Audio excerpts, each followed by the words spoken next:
मर्जी क्या भगवान से ऊपर भी कोई है? अगर नहीं है तो कर्मों को भोगना ही क्यों पड़ता है मर्जी, जन्म लेना ही क्यों पड़ता क्यों?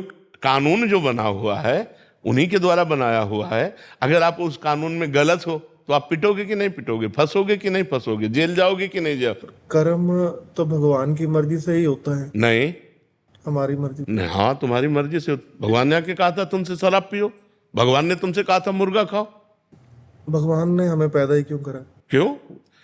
सही पूछो तो भगवान ने पैदा करके कृपा की है, आनंद के लिए पैदा किया है। हम आनंद लें, हम गलत मार्ग में क्यों जा रहे हैं? भगवान अब ये प्रश्न कह दे कि हमें बाप ने पैदा क्यों किया, हमारे बाप को भगवान ने पैदा क्यों किया, ये कोई प्रश्न है? आप बताओ, ये कोई प्रश्न है? भजन ही क्यों करना पड़ता है? नहीं, आप ये बताओ, ये कोई प्रश्न है? हमें क्यों पैदा किया ये प्रश्न नहीं है। हम जो पैदा हुए अब हमें क्या करना चाहिए ये प्रश्न होना चाहिए ना। भगवान ने हमें पैदा किया, फिर यार पूरी इस प्रश्न का महत्व क्या रहेगा? फिर पूरी इस नौटंकी का महत्व क्या रहेगा? ये पूरा जगन नाटक जो फैला हुआ है भगवान का। हाँ, भगवान ने पैदा किया है धर्म से चलो, दोनों मार्ग बना दिए। जैसे दिन है रात है, अच्छा है बुरा है। अब आप बुरे मार्ग में जाओगे तो बुरा फल मिलेगा, अच्छे मार्ग में जाओ तो अच्छा फल मिलेगा। लेकिन वो भगवान तुम्हें बहुत प्यार करते हैं।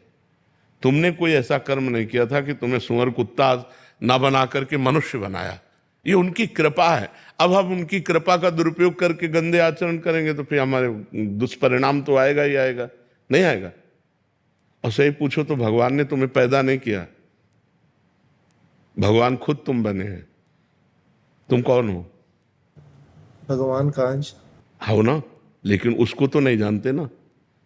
इतने बड़े शरीर में वो है, लेकिन तुम दर्पण देख के इसी को मैं मान रहे हो, उस अंश को तो कभी देखा नहीं। अगर उस अंश की तरफ बढ़ो तो प्रश्न ही खत्म हो जाएगा कि भगवान ने मुझे क्यों पैदा किया। भगवान ने नहीं पैदा किया, भगवान स्वयं बहुत रूपों में बन गए। एकोहम बहुत श्यामा, भगवान का अंश का मतलब होता भगवत स्वरूप हो। भगवान का अंश कोई कमजोर थोड़ी होगा, वो भी भगवान ही है। लेकिन हम भगवान से विमुख हो गए, भगवान को भूल गए और माया में फंस गए। अब कहते भगवान ने माया ही क्यों बनाई? क्यों का तो अंत नहीं है, क्यों का कोई अंत नहीं है। अगर हम सुलझना